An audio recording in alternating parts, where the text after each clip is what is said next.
Hi, I'm Michael Berger, and I speak on the topic of excellence, how to achieve it, and better yet, how to sustain excellence. The answer is simple. Excellence is rehearsed, and I coach people on how to be disciplined enough to rehearse excellent outcomes. Look, any organization can make a mistake. Companies can get blindsided. That's just business. It's a moving target. The solution is to rehearse the outcome. Excellence won't allow mistakes. How do you show a sense of urgency, beginning, middle, and end?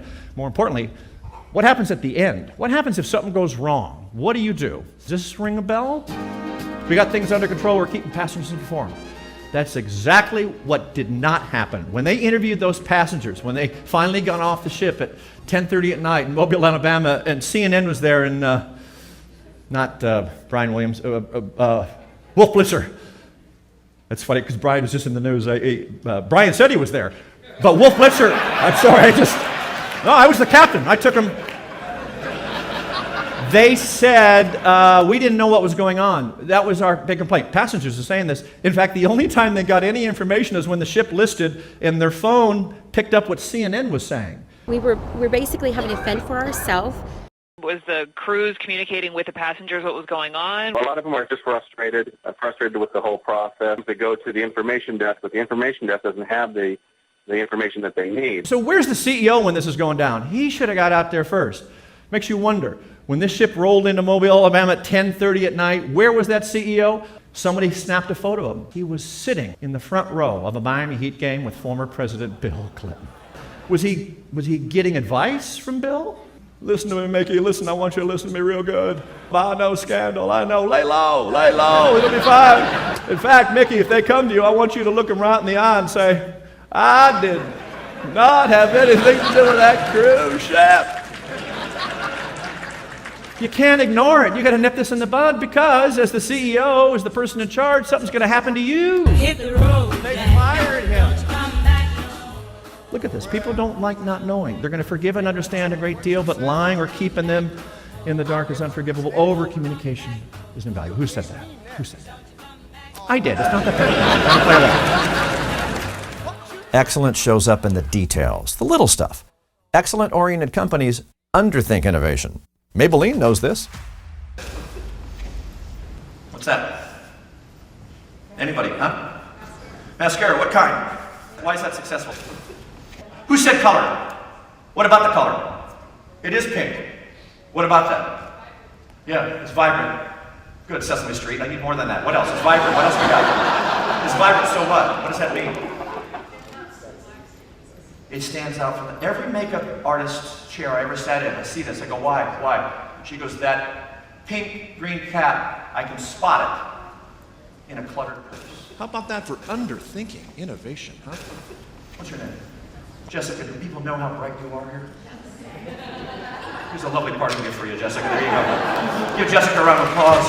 Michael Berger began as a brilliant stand-up comedian whose wit and talent was recruited to host 7 network TV shows from primetime to late night. Between hosting duties, Michael's real estate acumen saw him buy and sell high-end waterfront properties in Southern California. Michael knows that climbing to the top of any profession is not an accident. There's discipline, execution, and staying absolutely necessary. The title of one of Michael's 3 business books. Excellence happens when you coach the details and then you rehearse those details until the words and the actions of your team members and leaders become second nature and authentic. Look, if you've got time for just one more clip, here's what I believe, with all humility, is the blueprint for excellence. And let me set this up. How many in this room have ever had a glass of wine? Okay, good. We got a lot in common. This is not a segment about drinking. It's not a segment about wine. It's a segment about knowledge and training and curating this information so that your customer and your client steps away from the table, forgive the pun, thirsty for more business. A waiter can serve you a drink. A sommelier, a master sommelier, can offer you the perfect glass of wine that complements your budget, your palate, and pairs perfectly with that meal. And they do it 2 ways. They do it because they know more about wine than anybody, and they also do it, more importantly, because they ask you, what do you like? What do you want? You want a full-bodied wine? You'd like a little crisp? You'd like a nice full nose on that? We need to be the master sommeliers of our business, and we're not all going to be masters, but we can take a shot at it. We could train better. You can get the people on the front line so good at what they do that you're going to beat your competition just by sheer knowledge. Now, I was never a big wine drinker, and I didn't fall in love with the sport until I saw this movie a couple of years ago called SOMM, S-O-M-M. I know you want business information, but here's a good movie tip. It's a documentary about what it takes to be a master sommelier, you know, a person who tastes and selects wine for you. It's really like any other business in the world, any other skill. To be the best at what you do, you got to put a little work in. Now, being a master sommelier is really not that tough. All you got to know is you got to know the age, the appearance, the bouquet, the taste, the grape, the country of origin, the district of origin, the vintage of the wine, how they were distilled, the year of production, the glass to serve it in, the food to pair it with, the storage, and the laws of the country they were produced in. And you need to do it in 25 minutes blindfolded. Yeah, they're that good. My brother is an executive for Owens Corning, and in the roofing division, he says 40% of business happens at the counter when a contractor comes in and says, give me 300 squares of shingles. And the guy goes, oh, you can have this one or you can have that one. You know what they're doing? They're waiting. It's in the word. They're waiting for business.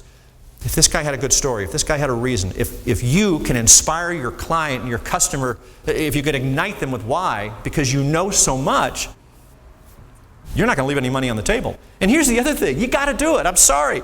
Technology has changed where the customers can outthink you and outsmart you because the access is there. They can sit on their couch in their underwear and shop every value, every price plan, right? You need to do it, and you may think you are. Research says you're not. Look at this, Bain & Company. They surveyed 362 companies, and they asked the managers, hey, what kind of service are we giving? 362 companies, 80% of management said, superior. That's what we're doing here. That's how it is. That's how we roll. We've got it dialed in. And then they went back and asked the exact same customers of those 362 companies, what kind of service were they experiencing? The number was lower. There cannot be a disconnect between what you claim you're going to do and what your customer is experiencing. Okay, 3 minutes and 50 seconds. Let me jump ahead and wrap up with this. You talked about how great it was to have parents, people around you that are positive, people that help you out. Let me give you a story. I'll leave it. It's my last story here about the power of giving.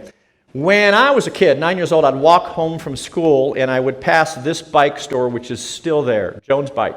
And I'd go in that store and I wanted that, $86.95. Couldn't afford it. I didn't get braces until I was 20. There was no way I was going to get a $100 bike. So every day I'd walk into this store and I would say, hey, can I see the bike? He goes, yeah, go to the bike. So I go to the bike and I sit on it and I drool on it and I leave. This happens for 2-3 weeks. Goes a month on. I come in, I slobber, I leave. I come in there like clockwork, Jones Bike, and he says, hey, he goes, you like the bike? I said, love the bike. He goes, would you like to just spin it around the parking lot here? You know, quick little test drive? Yeah, I would. So he adjusts the handlebars in the seat, and I do a little hot lap. And you couldn't wipe the smile off my face with a ShamWow. This is it. I couldn't be happier. He then says to me, take it home. I said, what's that? Why don't you take it home? So I know enough I can't take that bike home. I was raised better than that. And he goes, no. He said, if you're going to eventually buy the bike and save up for it, don't you want to know it's really the bike you want? And I'm going, I like the way you're thinking here. I like this. Set those pedals up. Let's go for a ride. So I take the bike. I leave the store with a $100 bike. I can't believe it. I get halfway home. There's a honk. My dad got in earlier that day and bought the bike because he knew I'd be coming in there. And he waited for me down the block, and he pulled up, honked, and said, I love you, son. That happened 40 years ago, 45. The bike is gone. That's me. Both mom and dad are gone.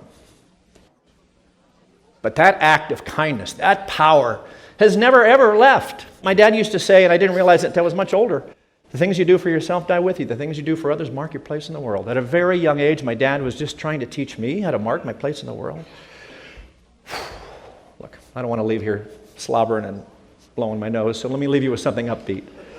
We make a living out of what we get. We make a life out of what we give. Verizon, go give it your best.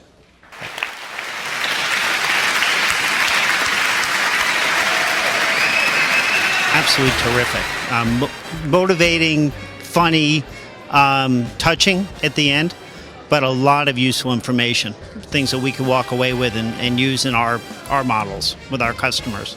I think it affected a lot of people today, and you could tell by the reaction, and we're all very fortunate to have him with us today. That is beyond the shadow of a doubt the best kickoff keynote address that I've ever heard at one of these events. It was amazing, so inspiring. I certainly left with some good ideas. Jen, I don't know about you. Yeah, I think it's going to make me think twice about how we interact with our customers and the way we do business with them. So this is a fun keynote. You got lots of laughs, but more importantly, you're going to learn why excellence is rehearsing a better outcome. Excellence embraces accountability. Excellence won't allow mistakes. Excellence pays attention to the details. So, if you want to inspire excellence in your teams, let's chat.